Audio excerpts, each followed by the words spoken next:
한번 따라해볼까요? 감사가 기적의 시작이다. 다시 한번 감사가 기적의 시작이다. 할렐루야. 예수님께서 디베라라는 그 큰 도시가 있는데 도시 인근 갈릴리 바다 건너편 빈들로 나가셨습니다.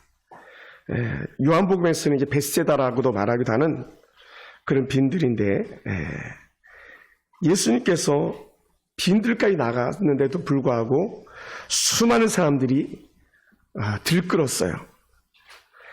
아마 얼마 전에 끝난 대통령 선거 때처럼 아마 그 유세 현장만큼이나 많은 사람들이 들끓었습니다.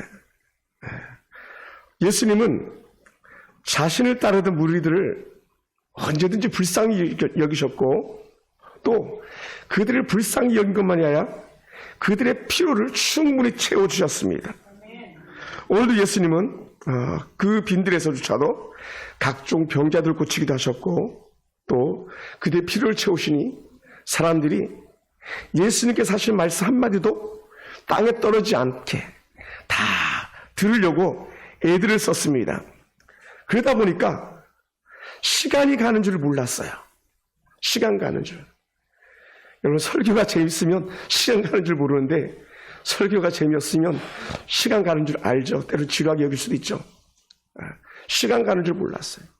왜요?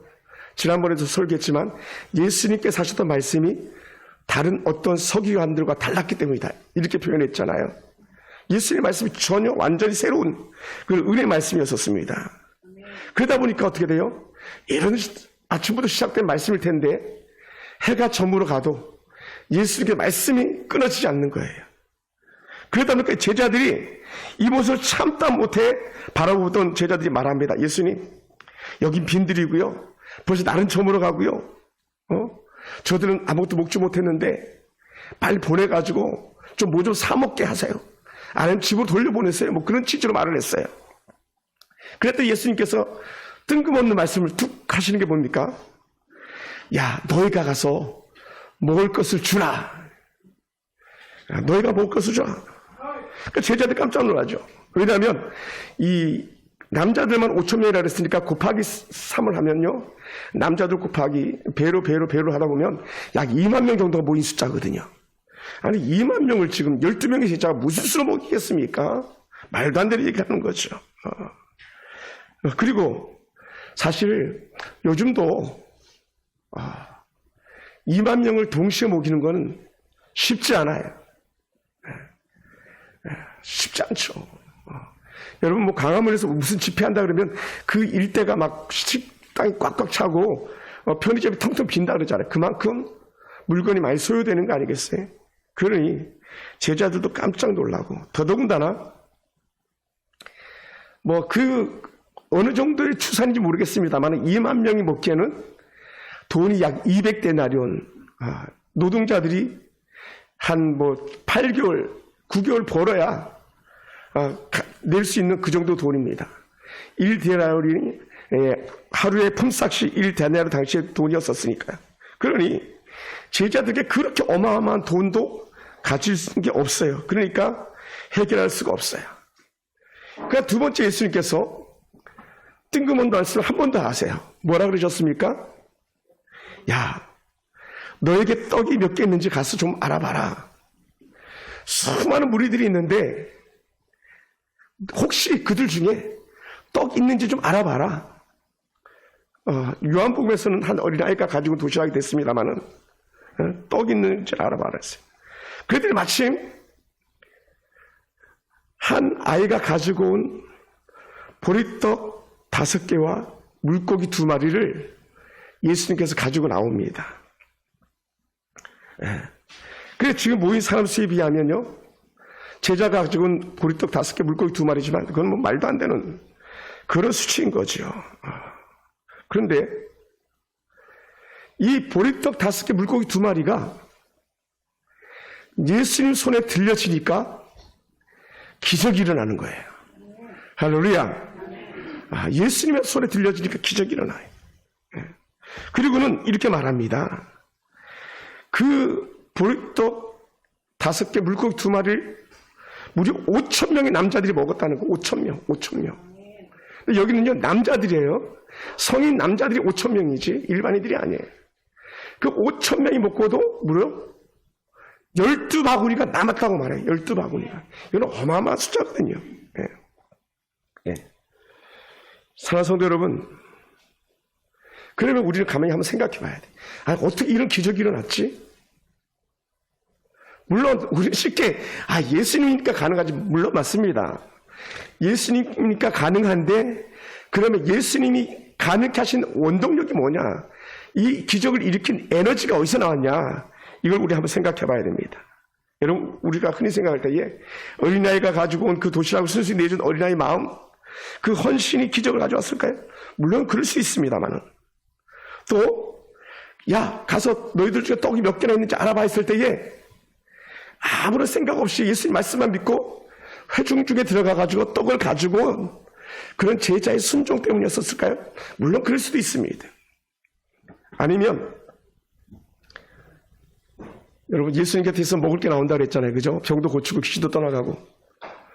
그래도 우리 예수님께서 알아서 하실 거라고 믿음을 가지고 끝까지 그 자리를 지키고 있었던 그런 무리들의 열심 때문이었을까요? 물론 만약에 설교를 풀어간다면 그 세 가지가 다 맞을 수도 있습니다. 아이가 가지고 순전함, 제자가 믿고 나감, 또 혹은 군중들의 그 여름과 같은 열심, 다 충분히 그럴 수 있습니다. 그런데요, 저는 오늘 말씀을 그런 관점에서 보지 않고 새롭게 볼 수 있게 되기 원합니다. 왜냐하면 다양한 측면에서 설교할 수 있고 다양한 측면에서 해석할 수 있기 때문에 그렇습니다. 오늘 가만히 보면은요, 예수님께서 하시는 특별한 행동이 하나가 있습니다. 제자들을 명해서 사람들 다 때로 앉게 하고 나서 예수님께서 하시는 행동이 하나가 있는데, 우리는 그것을 41절을 주목해 보면 알 수 있어요. 41절 같이 한번 볼까요? 41절 뭐라고 말씀했습니까? 같이 한번 읽어보시죠. 시작. 예수께서 떡 5개와 물고기 2마리를 가지사 하늘 우러러 축사하시고 떡을 떼어 제자들에게 주어 사람들에게 나눠주게 하시고 또 물고기 2마리도 모든 사람이 나눠. 아멘. 여기서 보니까요, 예수님께서 특별하게 했다고 하는데 하늘을 우러러 축사하시고라는 거예요. 하늘을 우러러. 저처럼 한번 해볼까요? 하늘 우러러 축사하시고.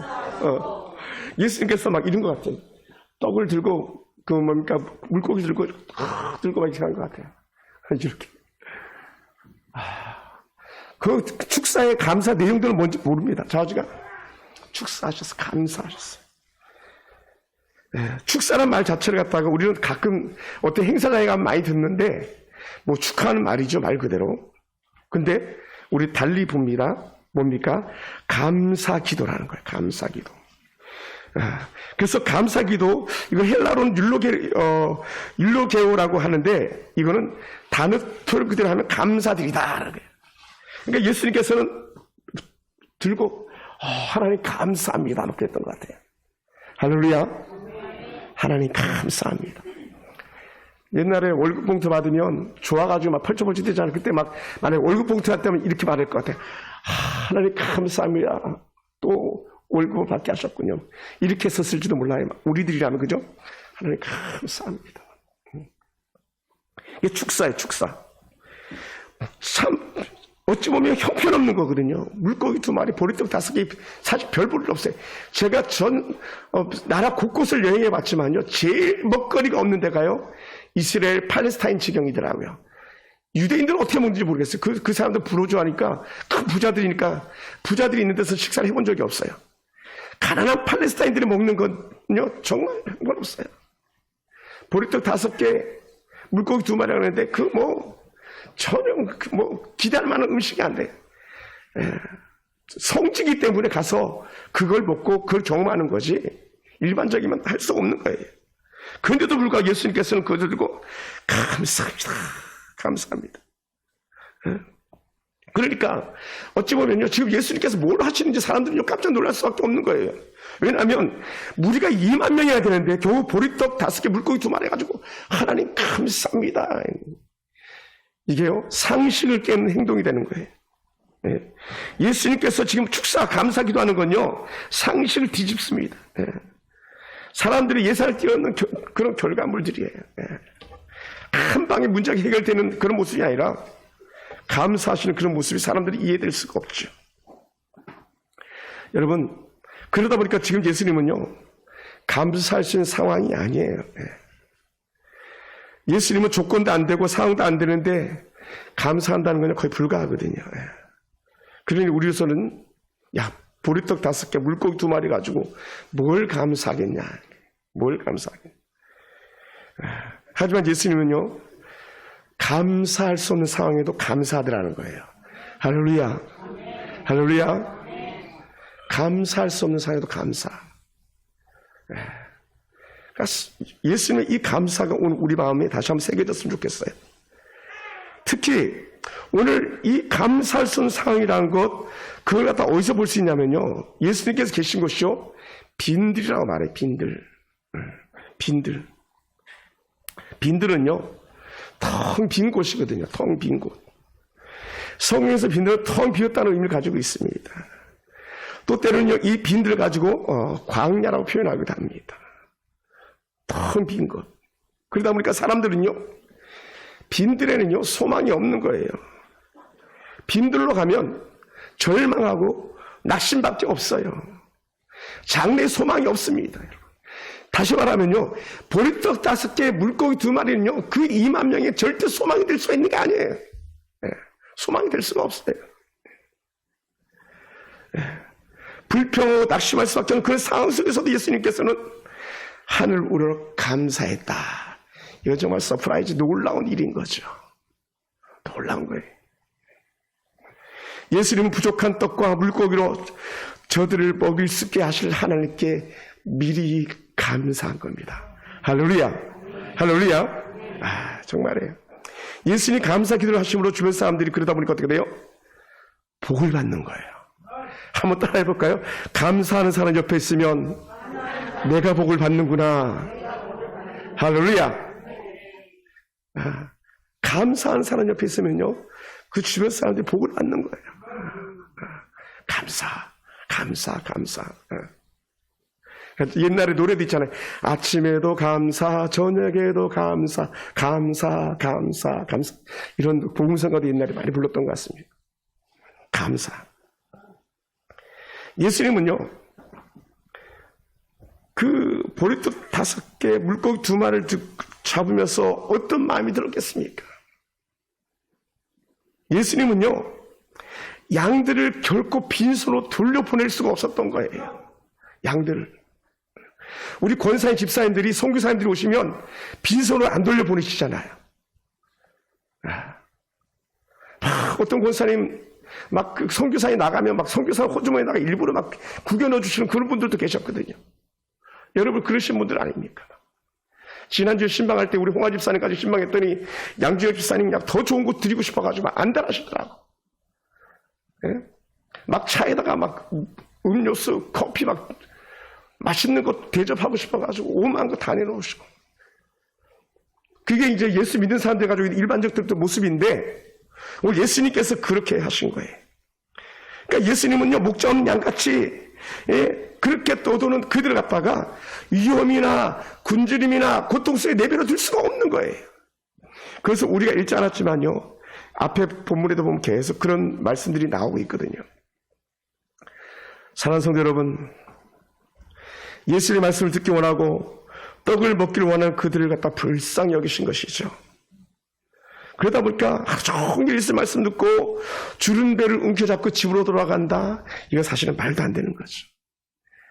그러다 보니 선교지 이렇게 다녀보면요, 선교사님들이 설교를 한 다음에 집에 돌아갈 때는 꼭 쌀봉지를 설교 들어온 사람들에게 나눠줘요. 막 저 같은 경우는 맞아 선교지 가잖아요.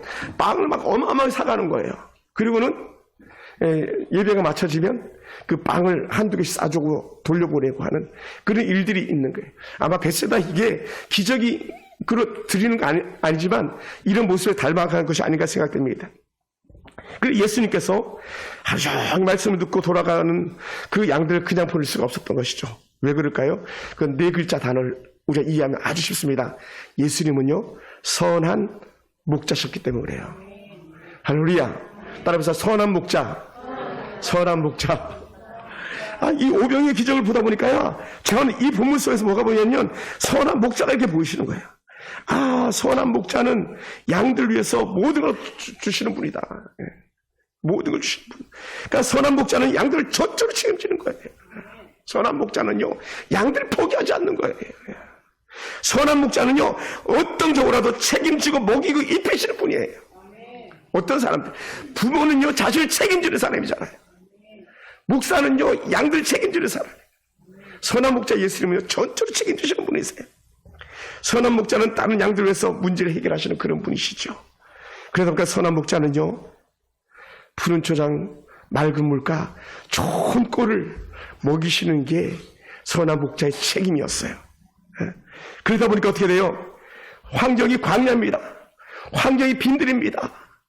마른 땅뿐입니다. 푸석푸석합니다. 예를 들어서.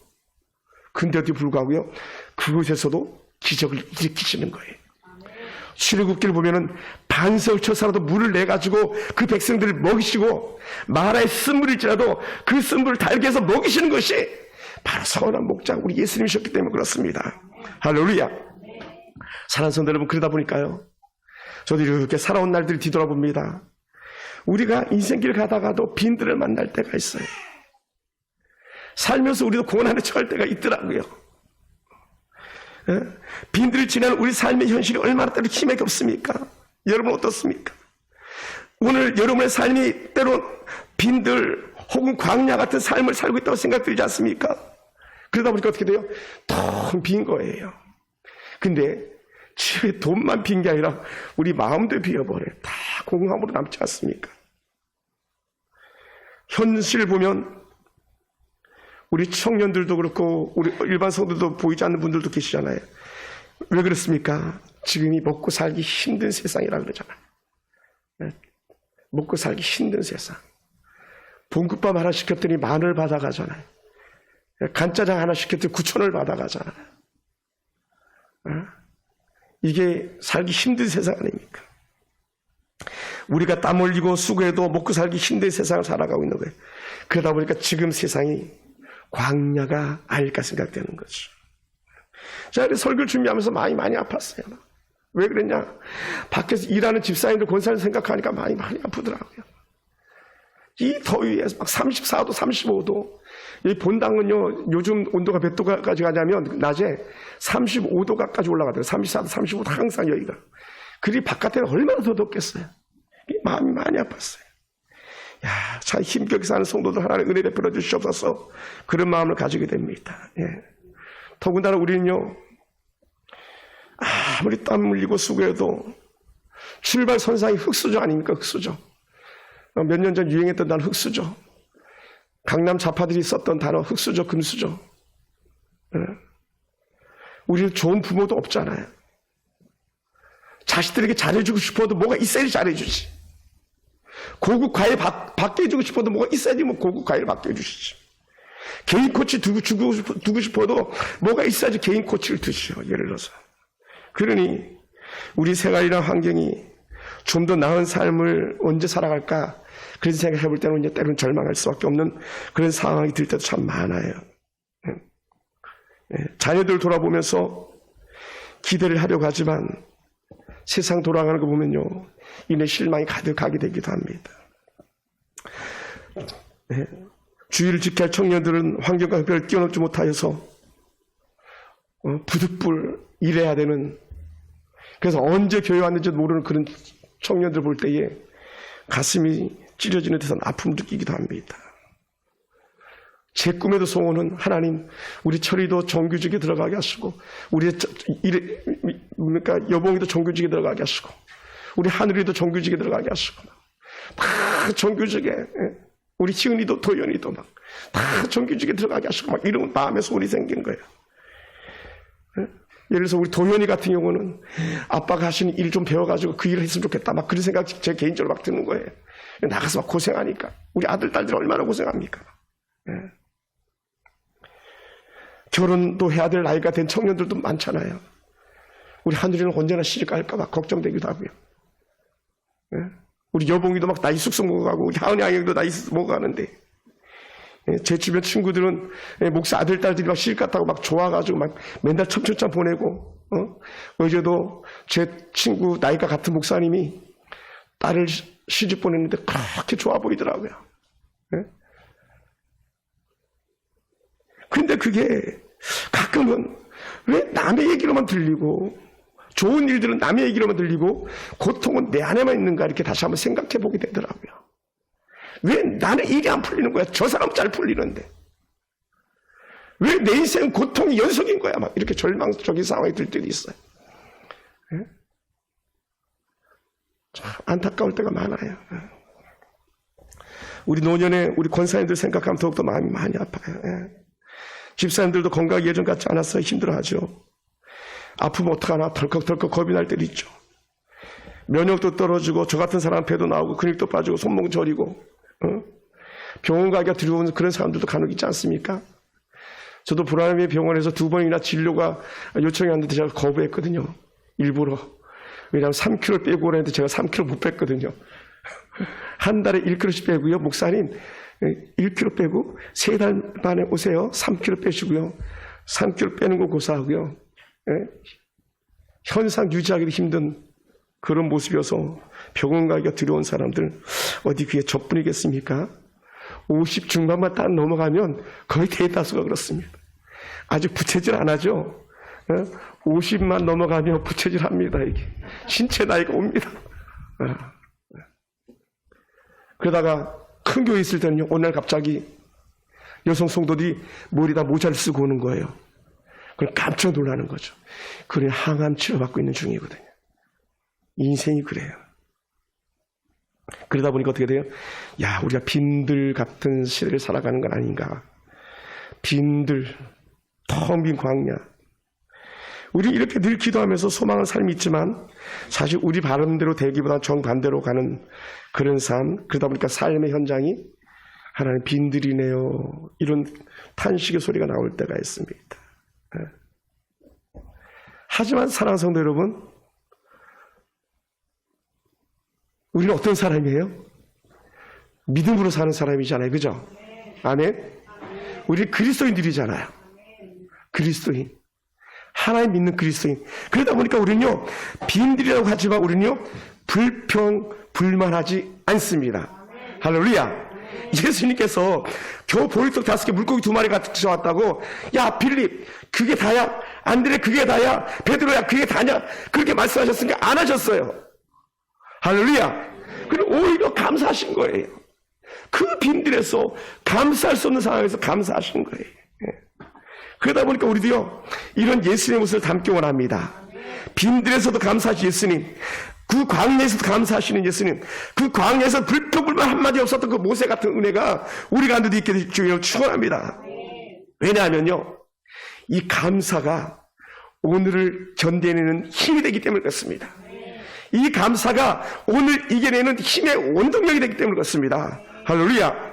그래서 감사는요, 오늘 견디게 하는 힘인 것을 우리 만판에 새기기 원합니다. 사랑하는 성도 여러분, 감사는요, 당장 눈앞에 보이지 않지만 내 인생을 주님의 은혜로 점점 커가게 하는 힘이 있습니다. 네? 여러분, 그 옛날 엄마가 떡칠 때 보면요, 이스트를 조금만 넣어도 가루가 막 부풀어져 가지고 방 아랫목에서 이불로 덮어놓으면 막 주술 막 넘어오는 걸 본 적 있잖아요. 그죠? 그 막 줄줄 엄청 그런 이제 맛있는 빵 먹는 거야. 그날 밤은. 그런 것처럼 우리의 감사는요, 이 위의 문제를 해결하고 해결을 넘어서 가장 큰 놀라운 축복이 우리 가운데 오는 거예요. 저는 그것을 믿습니다. 할렐루야. 여러분, 그래서 감사는요, 지금 당장 눈앞에 보이지 않지만 내 인생을 주의 은혜로 부풀게 하는 누룩과 같다고 했습니다. 감사하는 자는요, 작은부터 부족한 거, 모자란 모든 것까지도 다 감사하는 거예요. 할렐루야. 할렐루야. 그러다 보니까 감사가 나오는 거예요. 일본에 유명한 신학자가 있는데, 우츠무라 간조라는 사람이 있어요. 아베 총리가 총격으로 돌아가셔서 아쉽습니다만은, 그런 일본에도 좋은 신학자가 있어요. 지금은 돌아가셔서 오래전 사람입니다만은, 이 웃지마 간조는요, 하나님 앞에서 저주가 있다면 그것은 세 가지 때문이다라고 말해요. 세 가지 저주. 뭐가 저주냐? 첫 번째는요, 아무리 하나님을 믿으려고 하지만 믿어지지 않는 거라는 거예요. 이게 첫 번째 저주예요. 그럼 우리는 감사하잖아요. 뭐예요? 하나님, 내가 하나님이 믿어지니 감사합니다. 반대로, 그죠? 두 번째는요, 아무리 성경을 읽어도요, 하나님의 말씀이 들리지 않는 거예요. 근데요, 우리는 어떤 사람입니까? 말씀이 들려지니까요, 은혜 중에 은혜죠. 은혜 중에 은혜예요. 정광 목사님 말씀을 듣다 보니까 이렇게 간증하시더라고요. 당신이 말씀이 너무 좋아가지고, 성경이 너무 말씀이 좋아가지고 막 맨날 성경을 깨닫고 잠을 잘 때는 성경 속에 있는 말씀이 머리에 들어가라고 성경을 배고 잤대요. 그러다 보니까 공통점이 있더라고요. 저도 그랬거든요. 저도 그랬어요. 너무 좋은 거예요. 그러니 만약에 여러분 제 말씀이 잘 들립니까? 여러분 복 있는 사람이에요. 저주는 우리와 상관없습니다. 세 번째는요, 아무리 감사를 해도요, 감사가 안 되는 그런 사람이 있더라는 거예요. 여러분 제 예전에도 한번 소개한 적 있잖아요. 투덜이. 이거 줘도 투덜, 저거 줘도 투덜, 여기 가도 투덜, 저기 가도 투덜. 그래서 그 분 별명을 투덜이라고 이름을 줬다 그랬잖아요. 근데 여러분, 지난주 우리가 얼마나 많이 감사했습니까? 제가 샘플로 제가 감사통 예물을 이렇게 올려드렸습니다만, 저도 감사통 예물을 저도 깜짝 놀랐어요. 결과물 페이퍼를 이렇게 받아보니까 내가 이렇게 많이 감사했나 막 이런 생각이 들었어요. 그러니 우리는요, 감사하게 되니 축복인 거예요. 할렐루야. 할렐루야. 감사하니까 축복이죠. 사랑하는 성도 여러분, 이 웃지마 간조가 한 이 말이 얼마나 충격적인지 아십니까? 감사 그 자체를 갖다가 볼 때에, 이 감사하지 못한 것을 저주하는 것은 충격적이라는 거예요. 왜냐, 감사라는 단어와 함께 구원이라는 단어가 다 나라 놓을 수 있을 만큼 감사의 비중이 큰 거예요. 감사의 비중이 그만큼 커요. 감사가 없고 늘 원망과 불평을 살아가는 삶 그 자체가요, 웃지마 간조 신학자의 안목에는요, 저주였던 것이죠. 그래서 언제나 어떤 환경 속에서도 감사했다면 그 자체가 행복인 줄 믿습니다. 오늘 우리가 원하는 행복이나 우리가 원하는 행복한 가정이나 우리가 원하는 행복한 삶은요, 결코 그리 멀리 있는 게 아니더라. 그게 뭐냐 그러면 감사하면 끝이더라는 거예요. 감사. 할렐루야. 우리 바닥을 두 번 쿵쿵 칠까요? 감사. 시작.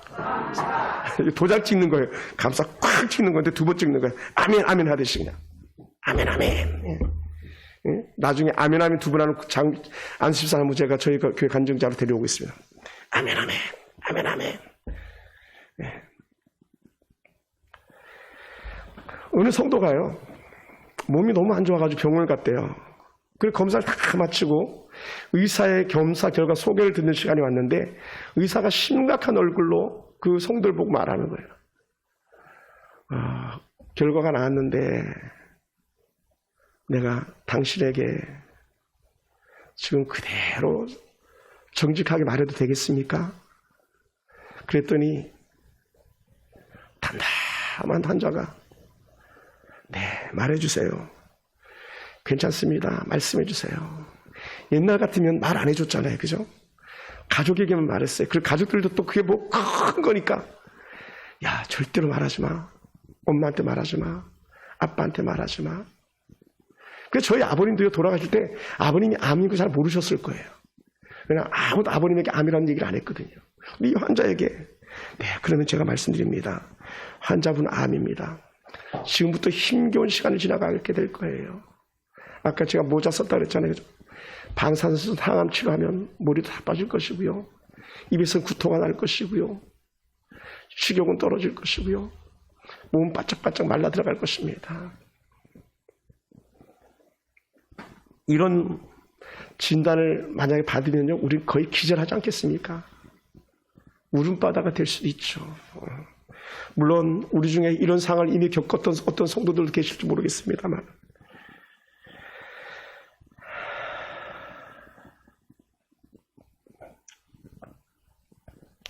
당연히 웃음기는 사라지고 낙심천만할 수밖에 없겠죠. 그런데요, 이 환자는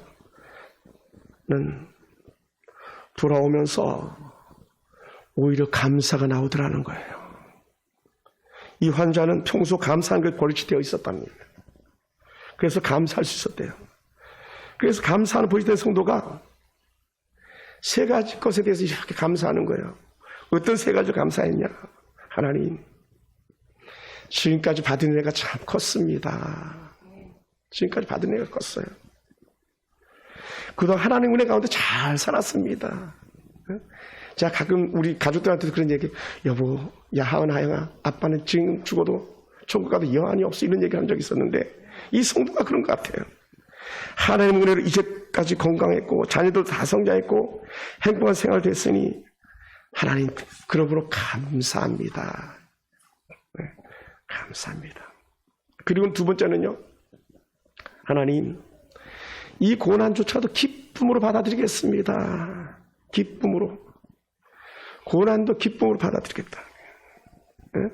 그러면서 하는 말이 뭐냐면, 하나님, 정말 잘하셨어요. 내가 정말 좋은 기회가 왔습니다. 왜냐하면 내가 지금 이 고난을 이기고 연단되어서 반드시 정글같이 나올 줄로 믿습니다. 나는 회복될 줄로 믿습니다. 그리고 더욱더 신실한 성도가 되겠습니다. 이런 고백을 하는 거예요. 그리고 세 번째는요, 하나님 회복시킬 것에 대해서 감사했어요. 수술과 치료 과정 무척이나 힘들겠지만 하나님이 함께 주실 거잖아요. 할렐루야. 이런 고백을 했던 분이요, 벌써 3년이 지나네요. 3년 전에 저를 찾아왔고 감사로 완전히 회복됐고요. 그 딸이 시집 간다고 저한테 주례를 해달라고 해서 제가 주례를 하고 왔던 그런 적이 있었습니다.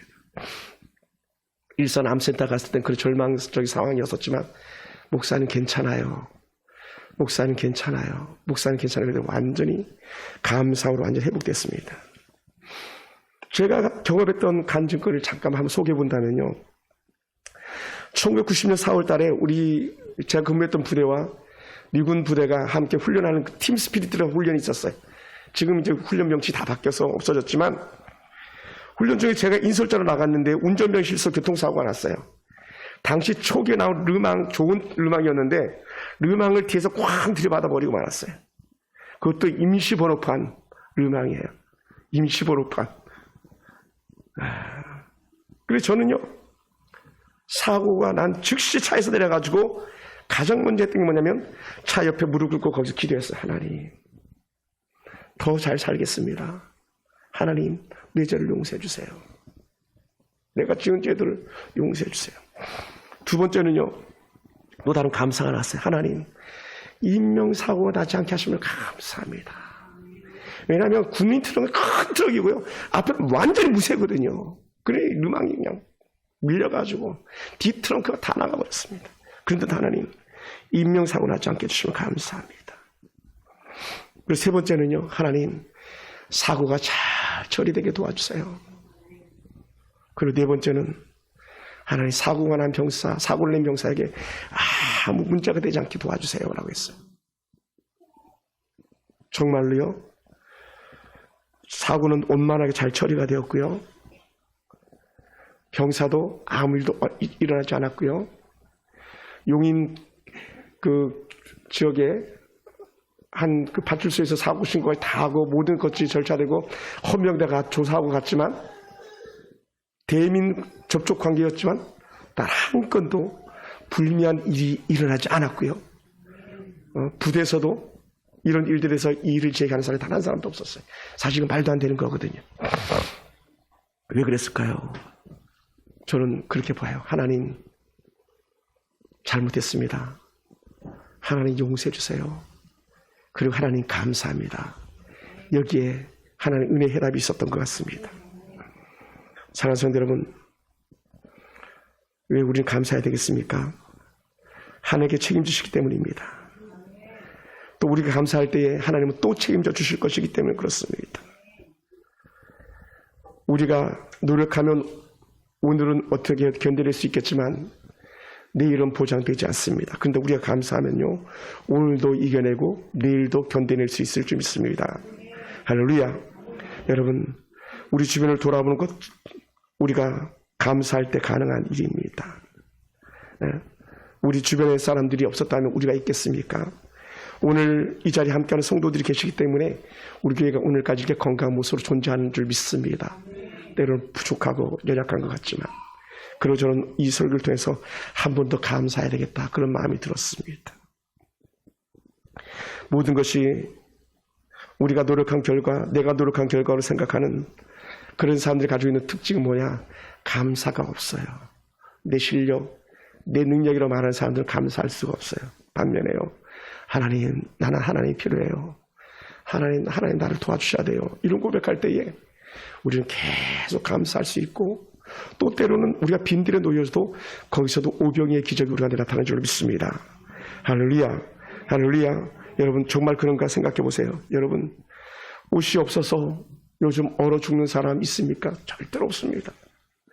신발이 없어서 맨발로 다니는 사람이 있습니까? 저는 보지를 못했습니다. 가난한 사람들 오히려 더 많더라고요. 더 많아요. 얼마나 우리가 부유한 삶을 살아가고 있습니까? 신발이 요새는 옷장처럼 있더라고요. 보니까 옷장처럼. 옷이 가득 신발이 막 가득한 거예요. 옛날에 필리핀의 이멜다 여사가 욕했지만 요즘은 다 이멜다 여사가 돼 있더라고요. 보니까. 얼마나 부유합니까? 하나님의 백성은요, 하나님께서 100% 책임져 주시기 때문에 우리는 앞서서 걱정하지 말고, 앞서서 불평하지 말고 감사할 수 있게 되기 원합니다. 우리는 빈들과 같은 현실에서 절망과 낙심하지 말아야 됩니다. 그러기 위해서 우리 입에서 감사가 떠나지 않게 되기 원합니다. 예수님은 모자랐지만 하나님이 대신 채운 것을 믿고 감사드렸기 때문에 정말로 채웠고 12광줄이 남는 그런 기적을 만들어 갔습니다. 특히 우리가 감사해야 될 것 한 가지를 더 굳이 강조해 본다면 이런 것 같습니다. 감사는요, 자동차의 안전벨트와 같은 거예요. 벨트. 우리가 운전할 때 안전벨트를 귀찮게 여기고 잘 매지 않을 때도 있습니다. 근데 전 벨트 반드시 맵니다. 벨트 반드시 매는데 차에 딱 타자마자 매면 얼마나 좋겠습니까? 꼭 운전하고 가면서 이렇게 매더라고요. 제 습관이 그래요. 왜냐하면 운전하면서 가다 보면 한 번도 사고 난 적이 없었기 때문에. 근데 이 안전벨트를 매지 않아도 별일 없이 잘 다녔으니까 우리 속에는 설마 뭐 이런 생각이 있을지도 모르겠습니다. 근데 왜 안전벨트를 매라고 그렇게 강조하는 걸까요? 그것은요, 언제 우리에게 생각지 못한 사고가 날지 모르기 때문에 그런 거예요. 누가 암이 들 줄 알았겠습니까? 누가 교통사고가 날 줄 생각했겠습니까? 누가 생각지 못한 질병이 찾아올 줄 생각했겠습니까? 결코 그런 사람 아무도 없을 겁니다. 그래서 차를 타면 안전벨트를 기본적으로 매는 것처럼 우리의 감사가 그렇더라고요. 우리가 살면서 빡빡해지기 전에 감사하다 보면 빡빡해질 때 그 빡빡한 것을 감사가 윤활유가 돼가지고 원만하게 풀어가더라는 거예요. 부모에게 혹은 자식에게 감사하지 않아도 별탈 없이 그냥 지내는 것 같잖아요. 근데요, 감사하는 자식이 오히려 감사하는 부모가 정말 아름답고 행복한 가족을 이루는 원동력이 되는 거예요. 할렐루야, 할렐루야. 사랑하는 성도 여러분, 지금 신앙생활하면서 그렇게 크게 감사하지 않아도 뭐 살아오는데 별 문제가 없다고 여기는 사람들이 있습니까? 그런데요, 감사는요, 폭발적인 삶의 기쁨을 우리에게 안겨주는 힘이 됨을 믿으시기 바랍니다. 할렐루야, 할렐루야. 감사함을 살아온 삶은요, 금방 회복이 이루어집니다. 그리고 감사하는 삶을 사는 사람은요, 깨어진 관계도 회복되는 원동력이 됩니다. 원동력. 여러분, 관계가 안 좋습니까? 지금이라도 고마워, 고마워, 고마워. 아들은 아버지에게, 아버지는 아들에게, 딸은 엄마에게, 엄마는 딸에게, 부모는 부모들끼리 여보 고마워, 여보 고마워. 이게 감사거든요, 감사. 그래서 축사 갖다가 띵크라고 표현해요. 그냥 영어 단어 그대로 띵크, 감사하다. NIV에서는 띵크라고 표현하는 거야. 오늘 우리 삶 속에서 감사해, 감사해. 사도 바울은 이렇게도 표현했어요. 데살로니가 교회 성도들에게 범사에 감사해. 얘들아, 모든 일에 감사해. 그것이 너희를 향한 하나님의 뜻이야. 하나님의 뜻. 그것이 아주 외우기도 쉬워요. 5.18 광주 사태, 5.18 데살로니가전서 5장 18절 말씀. 하나님의 뜻이야. 하나님의 뜻. 여러분, 감사하는 것이 하나님의 뜻이라면요, 우리가 삶의 태도를 바꿀 수밖에 없어요. 아침에도 감사, 점심에도 감사, 저녁에도 감사. 그러다 보면요, 다 품을 수 있게 되더라고요. 다 품을 수 있어요. 왜요? 감사가 체질화가 되면요, 우리 인생이 바뀌게 되어 있거든요. 감사가 많을수록요, 우리는 하나님 앞에 제대로 살려고 몸부림치는 사람으로 살아갈 수 있기 때문에 그렇습니다. 그러다 보니까 어떻게 우리 감사 체질로 매일매일 바뀌기 원합니다. 어제에 대한 감사를 해야 오늘이 행복해질 수 있고요, 오늘이 행복해야 내일에 대한 기대가 있는 것이기 때문에 그렇습니다. 우리의 감사는 내일의 축복을 여는 열쇠가 되기 때문에 그래요. 말씀을 마무리합니다. 사랑하는 성도 여러분, 지금 누가 감사하고 있습니까? 우리 한번 해볼까요? 옆에 있는 분, 앞에 있는 분에게, 아유, 오늘 함께해서 감사합니다. 할렐루야. 함께해서 감사하죠. 제가 여러분에게 설교할 수 있는 여러분들 계셔서 감사하고, 정말 감사합니다. 감사는 아주 사소한 것, 가장 작게 여겨지는 것조차도 감사거리거든요. 하루의 시작을 감사로 시작하는 거예요. 우리가 감사한 순간 지나온 삶들이 살아온 기적이었었음을 갖다 보게 하는 거예요. 앞으로 살아갈 기적이 될 것이기 때문에 그렇습니다. 감사한 이들에게요, 여전히 새롭게 기적은 시작되기 때문에 그렇습니다. 할렐루야. 사랑하는 성도 여러분, 감사요, 바로 오늘 지금부터 새롭게 시작되기 원합니다. 기도하겠습니다.